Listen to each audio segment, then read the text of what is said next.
Subhanahu wa taala. Mohon maaf mengganggu waktunya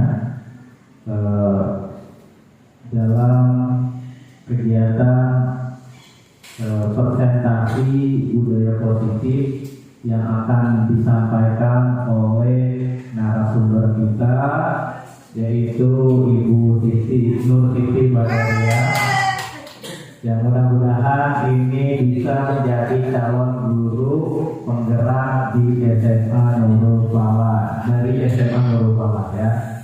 Nanti dipaparkan tentang budaya positif. Mohon Bapak Ibu diperhatikan ya.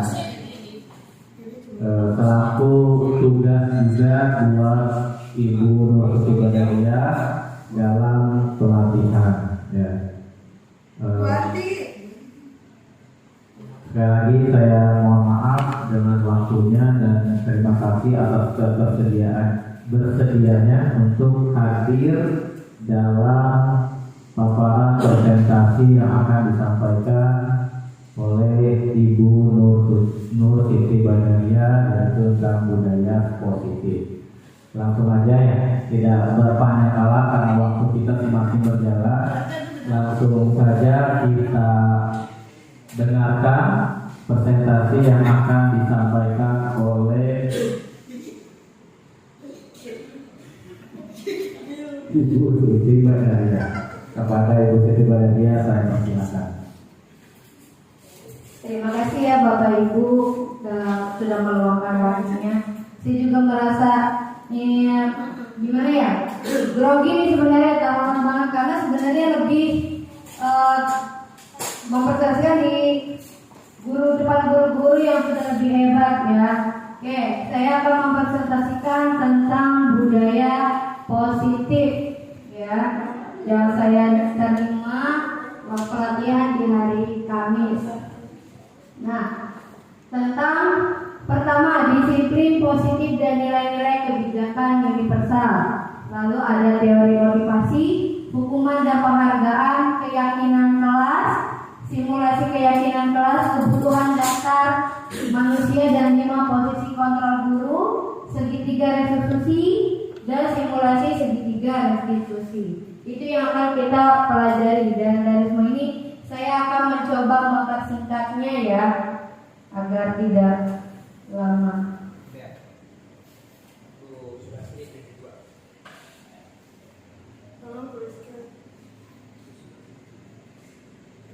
Oke, dari disiplin positif ini diharapkan tujuannya dapat menjelaskan makna kontrol dan paparan teori kontrol menurut Dr. William Glasser tentang miskonsepsi yang terjadi kehidupan sehari-hari serta dapat menjelaskan perubahan paradigma stimulus respon kepada teori kontrol ya, dimana makna disiplin positif dan mengamati paparannya di lingkungan serta kaitan kontrol dengan 3 motivasi perilaku manusia yang pentingnya memilih dan menentukan nilai-nilai kebijakan yang akan disepakati seluruh warga di sekolah sehingga kelak tercipta sebuah budaya positif.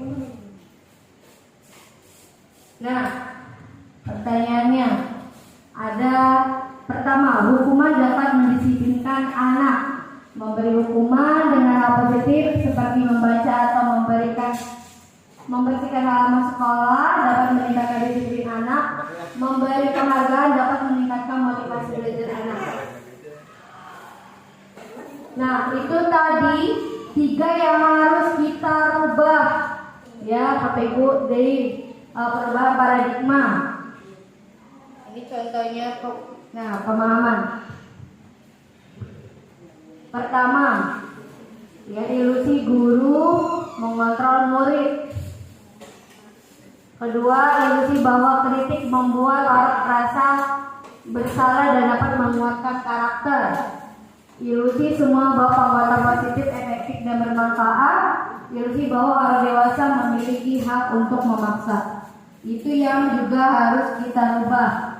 Nah, di disiplin positif ini menurut teori Dr. William Glasser itu ya, pertama Anda tidak bisa mengontrol orang lain, hanya Anda yang bisa mengontrol diri sendiri. Ya, ini adalah makna yang kita bisa ubah adalah belajar kontrol diri sendiri dengan menggali potensi kita dengan mencapai tujuan mulia. Menjadi seorang yang kita berdasarkan nilai-nilai yang kita hargai. Lalu semua perilaku memiliki tujuan atau motivasi.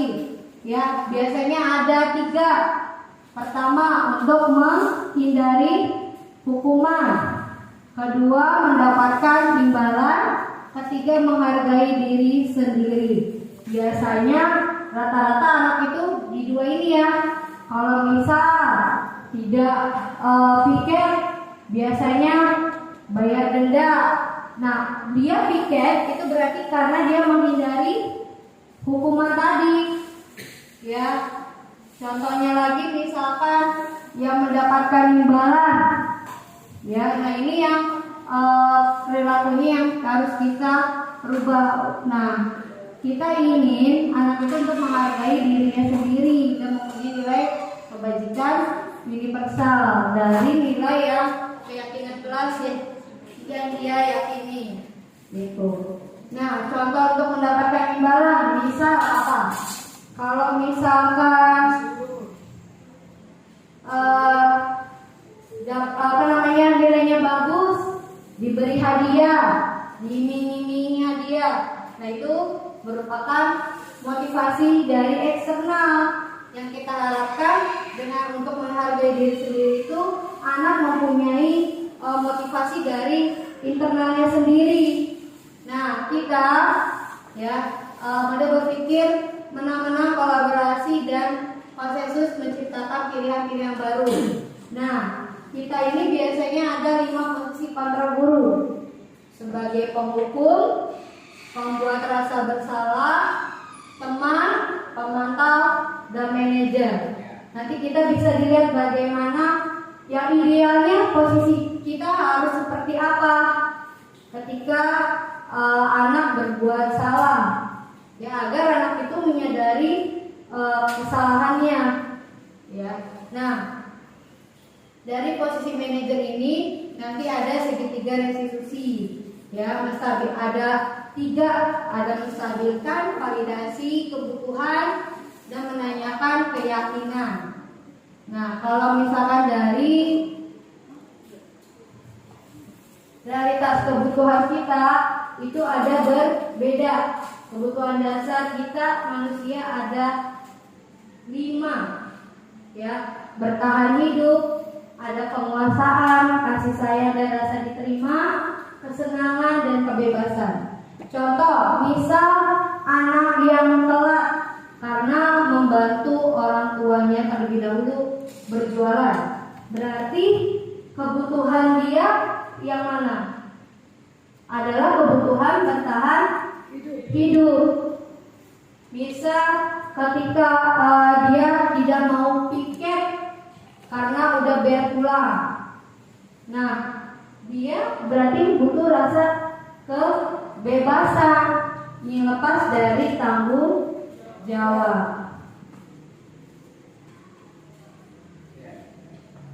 Nah, ini dia perubahan paradigma stimulus respon teori kontrol ya.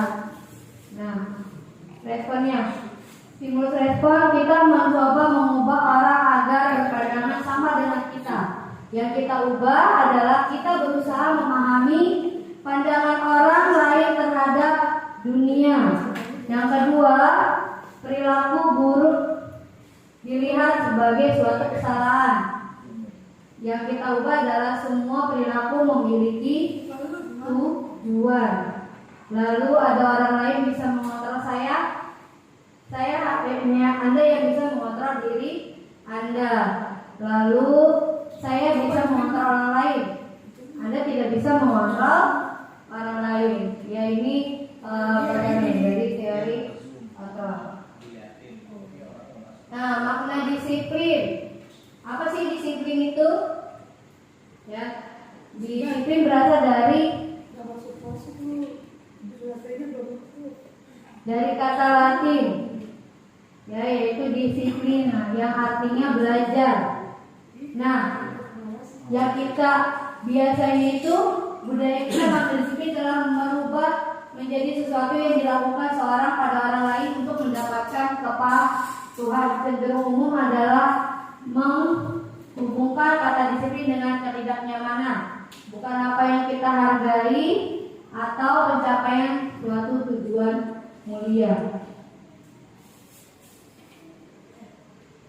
Nah, pentingnya disiplin positif nih ada 4.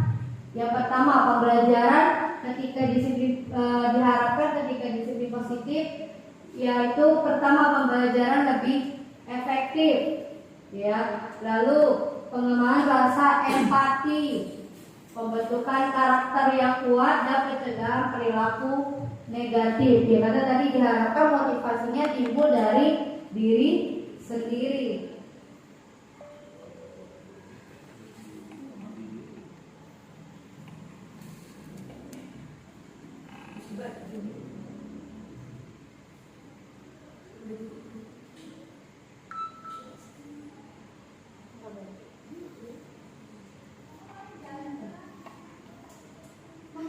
Bu Sastri nggak masuk. Habis berarti. Nah, yang nilai-nilai kebajikan yang kita harapkan itu sesuai dengan profil pelajar Pancasila. Ada 6, yaitu pertama beriman, bertakwa, mandiri, bernalar kritis, lalu berkebinekaan global, gotong royong dan kreatif.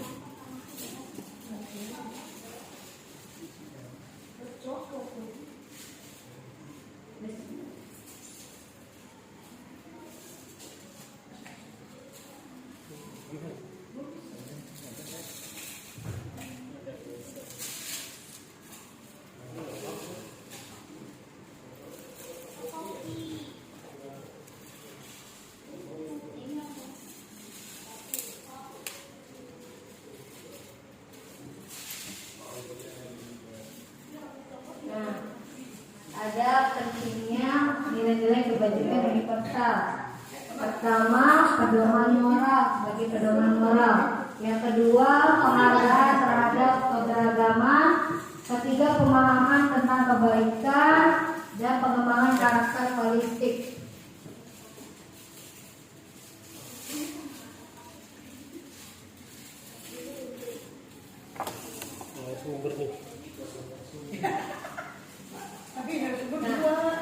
Manfaat pembentukan karakter melalui disiplin positif, nilai kebajikan universal bagi peserta didik ada 4, yaitu menjadi karakter yang kuat, pemahaman moral, kemampuan berkontribusi dan pengembangan hubungan yang sehat. Nah, tapi biasanya ada kendalanya nih. Kendalanya pertama kesabaran dan konsistensi kita. Ya, kita harus lebih sabar dan konsisten. Kedua, pengetahuan dan keterampilan. Yang pendidik dan orang tua memerlukan pengetahuan keterampilan khusus dalam menggunakan pendekatan yang efektif dan efisiensi dari individu. Ya, maksudnya yang biasanya dengan pendekatan yang otoriter, ketika berubah menjadi pendekatan disiplin positif, biasanya anak cenderung akan lebih merasa senang, ya. Nah, tantangan dalam penerapan nilai kebajikan universal. Pertama, perbedaan budaya. Kedua, kesesuaian perkembangan usia, kesadaran dan pemahaman. Nah, yang teori kedua ini adalah motivasi, hukuman dan penghargaan restitusi.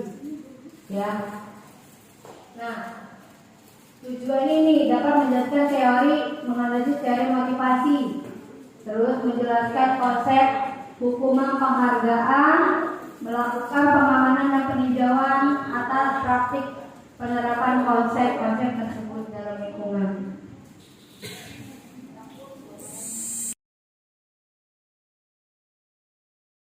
Ya, tentang hubungan. Misalkan juga ketika misalkan kita sudah berupaya besar, misalkan melakukan sesuatu tapi kita tidak mendapatkan, itu biasanya akan menimbulkan rasa kekecewaan.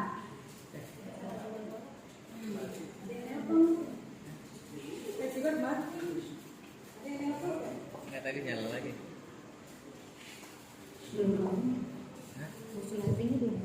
Nggak gabung-gabung.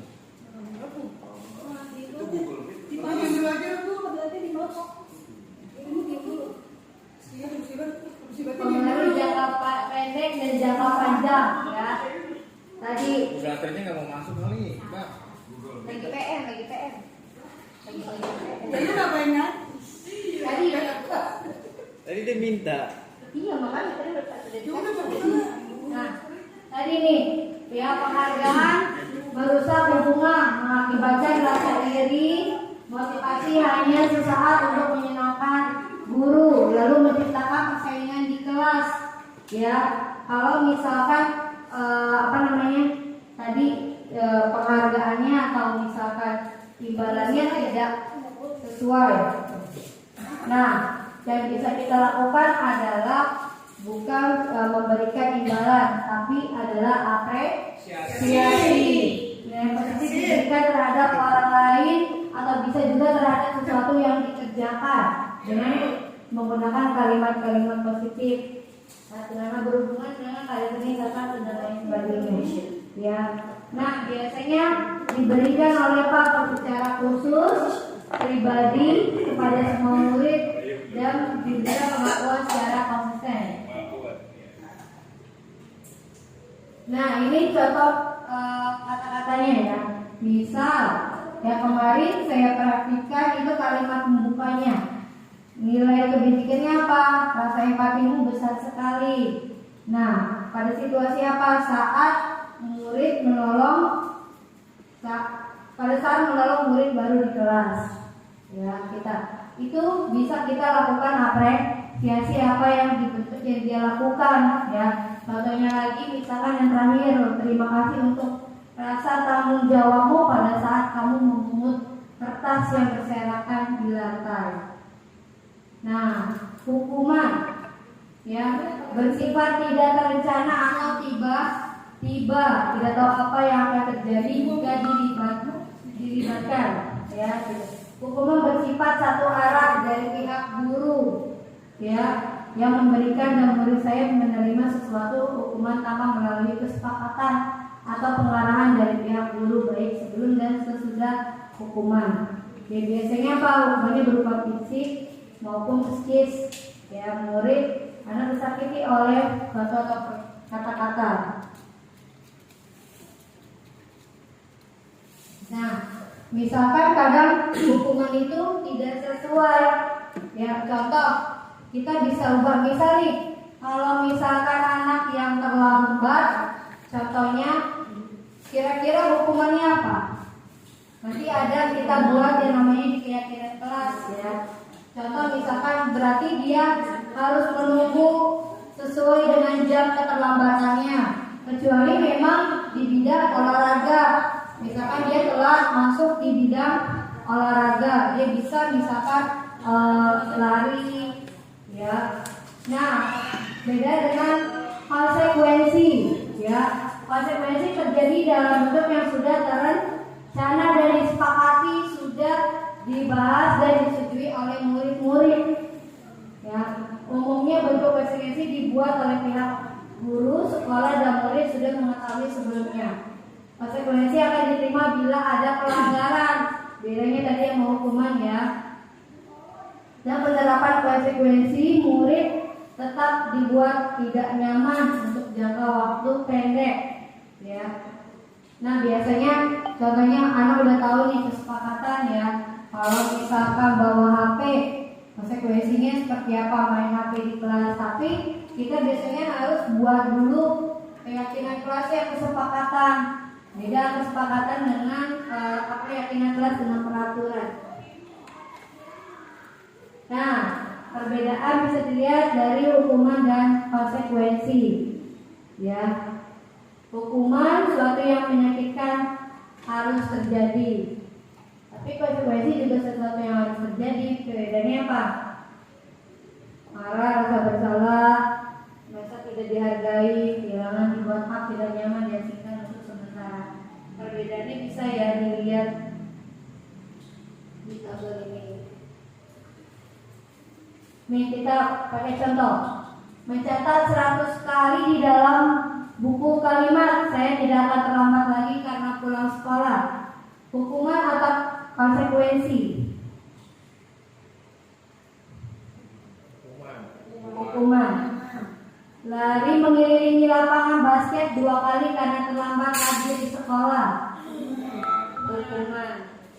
Murid diminta untuk push up 15 kali karena tidak menggunakan masker di sekolah. Menggantikan kertas tugas teman yang telah dicoret-coret. Konsekuensi. Nah, ini lalu membersihkan tumpahan air di meja karena tersenggol. Saat belajar itu adalah konsekuensi. Nah, lanjut ke materi baru lagi adalah restitusi. Menciptakan kondisi bagi murid untuk memperbaiki kesalahan mereka sehingga mereka bisa kembali pada kelompok mereka dengan karakter yang lebih kuat.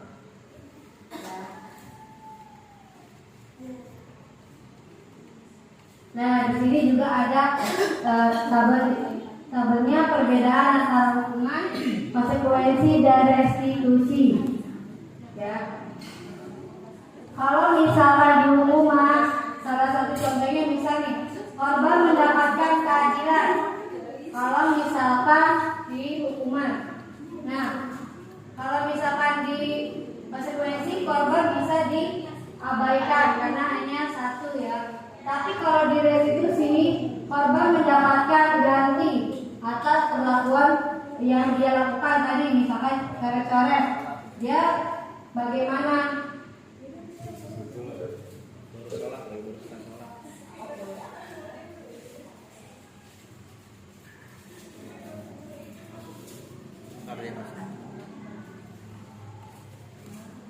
Nih, restitusi sebuah pendekatan untuk menerapkan disiplin positif. Ya. Pertama yang harus dipahami, restitusi bukan untuk menebus kesalahan, namun untuk belajar dari kesalahan.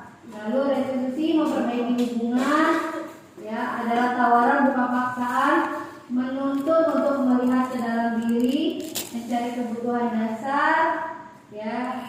Restitusi diri adalah cara yang paling baik, fokus pada karakter bukan tindakan, mengotak fokus pada solusi dan mengembalikan murid yang berbuat salah pada kelompoknya. Ini ada contoh studi kasus Bapak Ibu. Bu Ana adalah guru kelas 2 SD, mendapatkan masalah murid-muridnya tidak bisa tertib berdiri, antri di depan kelas, pintu kelas, dan selalu berebutan masuk ke dalam kelas setelah jam istirahat usai. Itu tentunya sangat mengganggu proses pembelajaran sehingga kelas tidak dapat mulai tepat waktu karena Bu Ana sibuk menangani murid-murid untuk waktu cukup lama. Akhirnya berpikir cepat mengandalkan stiker bintang. Dia memberikan imbalan stiker bintang setiap murid. Ini muridnya dengan stiker bintang. Siapa yang dapat berdiri lurus, berbaris rapi, antri depan pintu dapat bintang dari Bu Ana. Sebagian besar murid menyambut tantangan tersebut langsung baris rapi. Ya, tapi hasilnya bagaimana? Bu Ana beberapa minggu karena cukup berhasil, murid-muridnya berdiri rapi dan antri depan pintu. Sampai pada suatu saat Bu Ana sakit dan terpaksa digantikan oleh Pak Heru. Pak Heru tidak mengetahui tentang stiker bintang dan benar saja pada saat mau masuk ke kelas usai jam istirahat, murid-murid kelas 2 kembali berebutan masuk kelas. Apa yang terjadi? Mengapa? Pertama, berdasarkan teori motivasi, kira-kira motivasi murid-murid kelas 2 bersedia berdiri antri sebelum masuk adalah tadi karena stiker bintang. Adakah cara lain murid-murid kelas 2 bergantian di depan kelas tanpa diberi penghargaan stiker bintang? Gratis jadi permen. Itu sama ada imbalan. Ya. Ini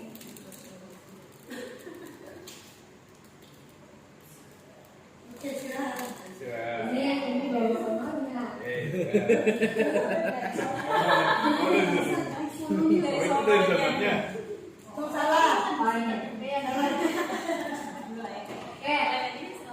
sekarang kita bahas ke keyakinan kelas dan peraturan kelas ya.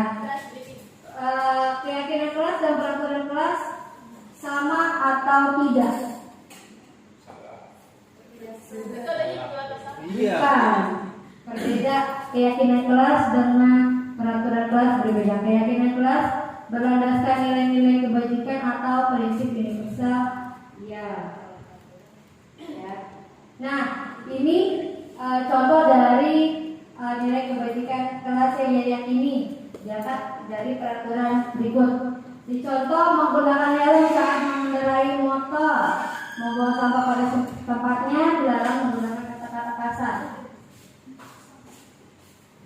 Kita bisa merubah keyakinan kelasnya yang pertama itu dengan kata-kata keselamatan, lalu membuang sampah pada tempatnya, menjaga kebersihan, dilarang menggunakan kata-kata kasar, selalu bersikap positif dan hormat.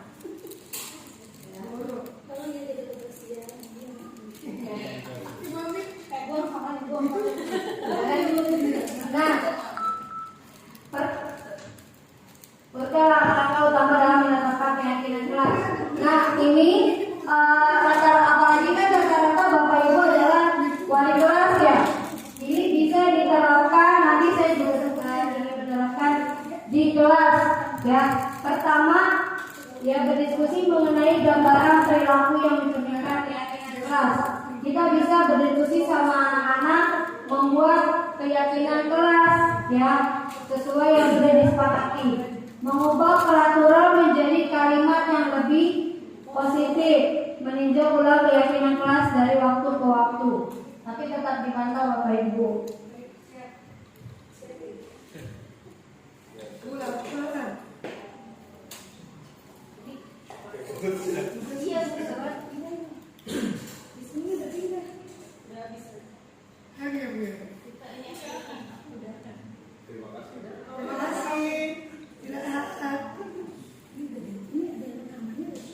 Ini lagi duduk.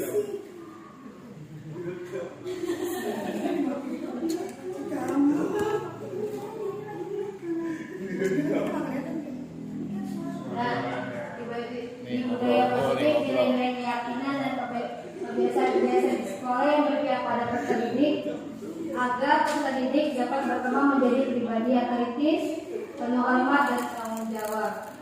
Ya. Mengapa keyakinan? Karena keyakinan merupakan nilai-nilai kebajikan.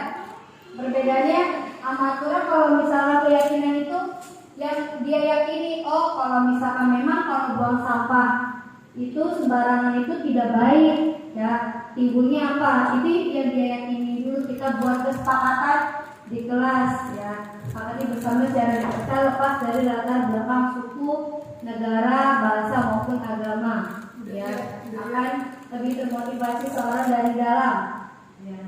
Nanti dia yakini, oh kalau misalkan buang sampah itu tidak di kelas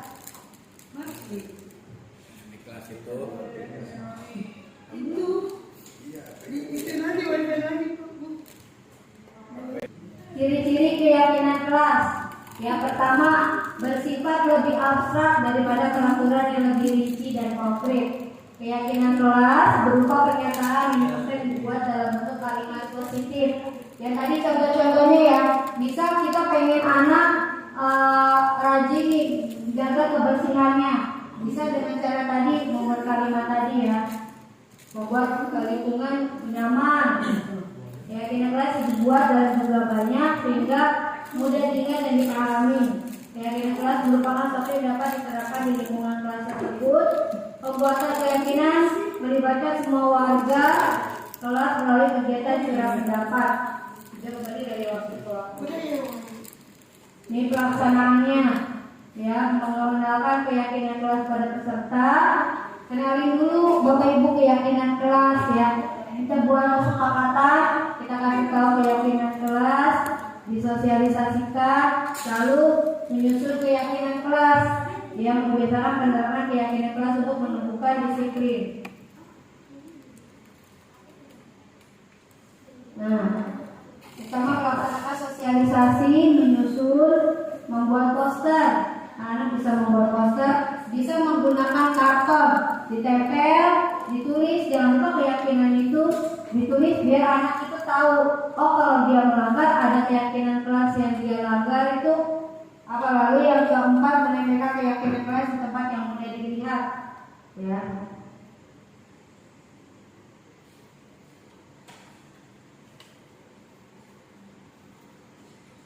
Peraturan keyakinan peraturan. Satu, dikembalikan buku ke tempatnya. Nah, berarti keyakinan kelasnya adalah contohnya tanggung jawab, dilarang mengganggu orang lain, ya. Keyakinan kelasnya menghormati orang lain. Dan peraturan itu jumlahnya bisa lebih sedikit, tapi misalkan kayak menghormati ini kan dilarang mengganggu orang lain, mendengarkan, bisa banyak contoh pelaksanaan. Nah, anak-anak ini contohnya lagi membuat poster, ya. Kita diskusikan dulu, lalu buat poster secara berkelompok, lalu ditempel, ya, di tempat yang mudah dilihat.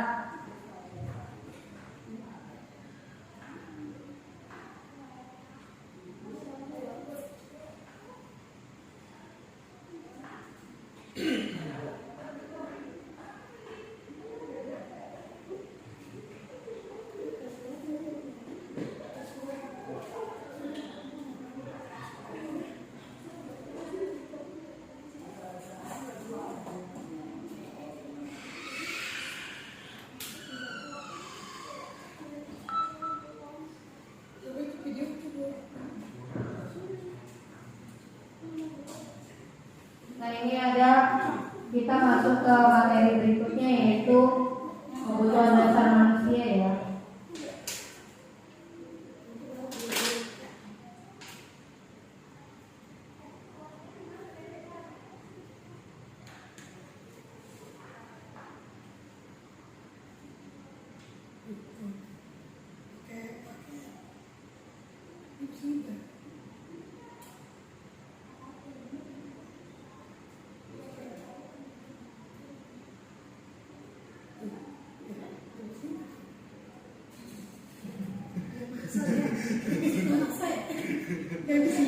Dari musibat ya?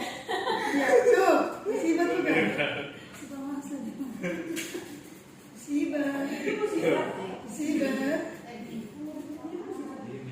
Ya kan, Suaranya beda. diulangi lagi, Bu.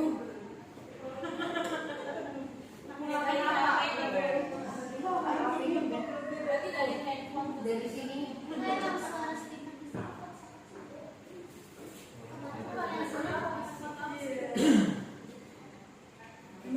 Itu speakernya kecil, Bu. Kedengeran nggak, kan? Ada kan? Ya. Apa dengeran? Rizky.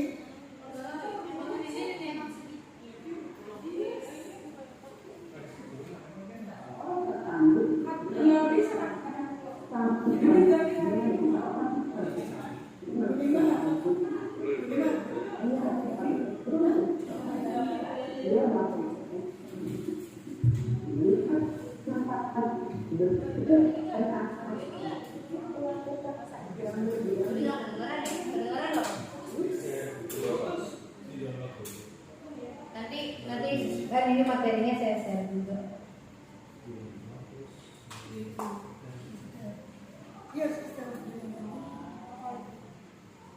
Nah, tadi ya 5 kebutuhan dasar manusia, ada kebutuhan bertahan hidup, kasih sayang, penguasaan, kebebasan, dan kesenangan. Ya, kebutuhan bertahan hidup, ya, kebutuhan bersifat fisiologis untuk bertahan, misalnya kesehatan, rumah, makanan, kebutuhan biologis, dan bagian dari proses reproduksi termasuk kebutuhan untuk tetap bertahan hidup. Ya.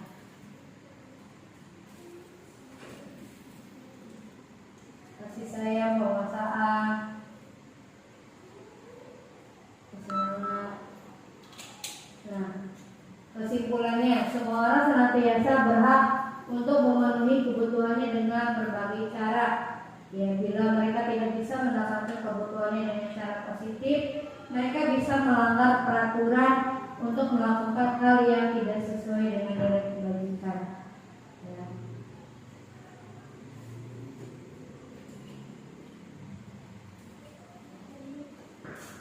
Ini tes psikotes. Ya, nanti nilai-nilainya itu tergantung dari apa bisa dilihat. Nah, kita 5 posisi kontrol guru. Ya, tadi ada 5. Masih ingat Bapak Ibu ada apa aja?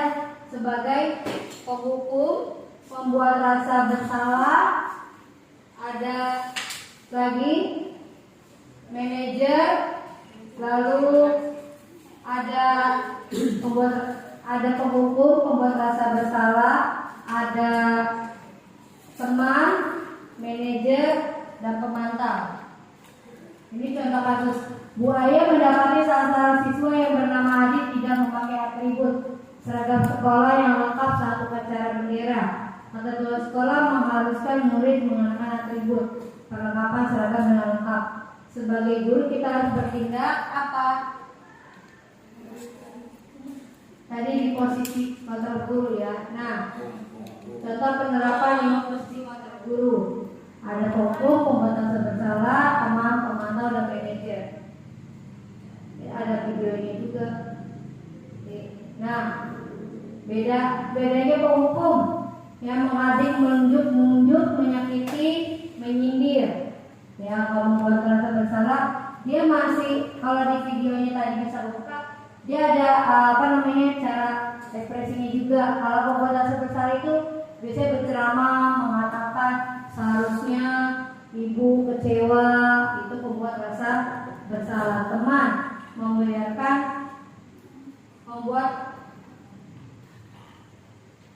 alasan-alasan untuk muridnya.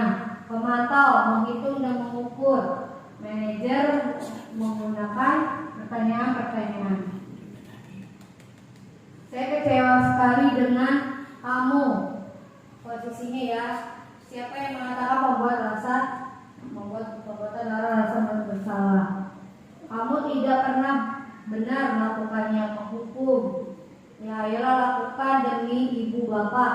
Itu teman. Ya, aku mendapatkan stiker bintang. Hari ini pemantau. Bagaimana kamu bisa menyelesaikan masalah? Itu adalah manajer. Kamu selalu yang terakhir.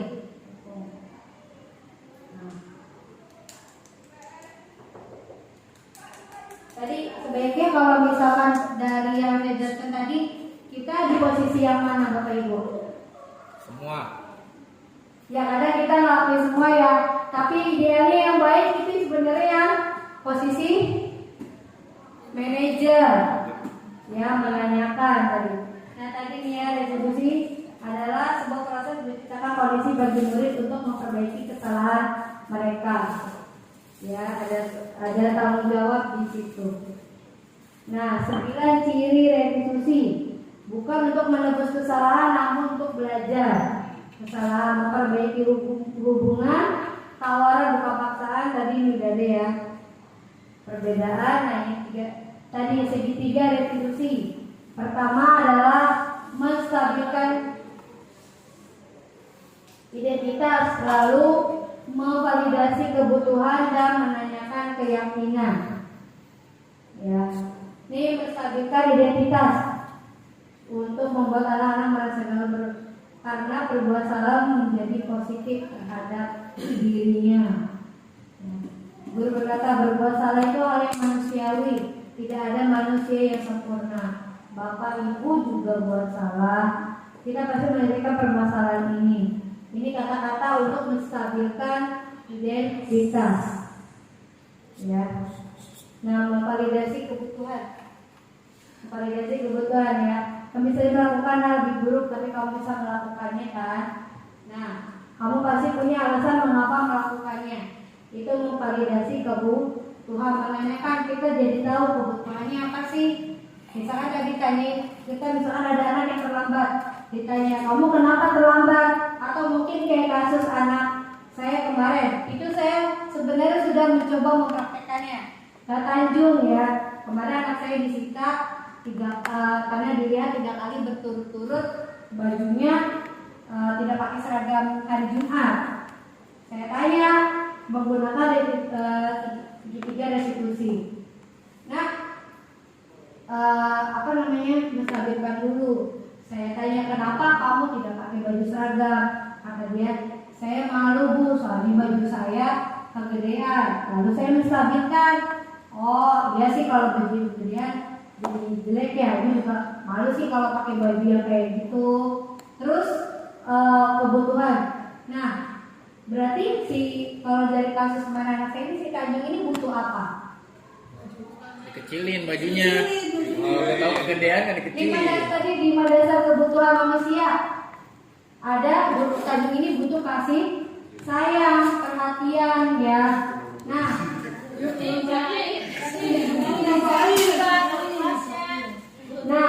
ya terus akhirnya yang pertama itu validasi keyakinan. Keyakinan. Peraturannya yang dia tahu keyakinan ya, peraturan itu seragamnya hari apa? Biru misalkan. Nah, berarti bagaimana? Kita tanya lagi, lalu apa yang bisa dilakukan? Oke bu, dia bilang karena kemudian dia kayak nuker sama Pak Deddy, cuma ukurannya belum ada. Terus bagaimana? Oh yaudah bu, berarti nanti saya jahit, kata dia gitu. Kita lihat semua depan ya. Ya. Kita lihat nih. Saya udah coba ini. Nanti tinggal kita sama-sama buat keyakinan kelas ya Bapak Ibu bisa disampaikan.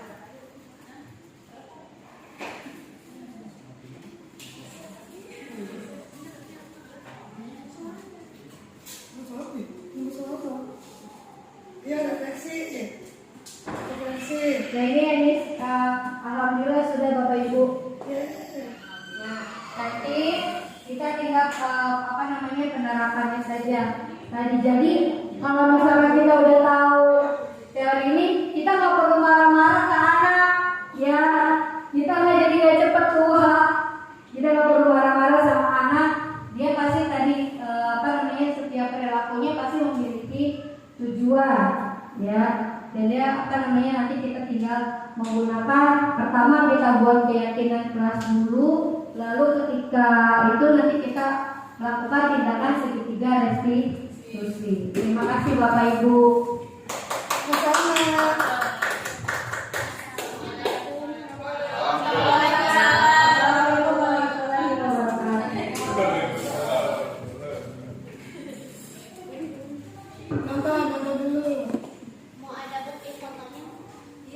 Boleh. Foto bersama.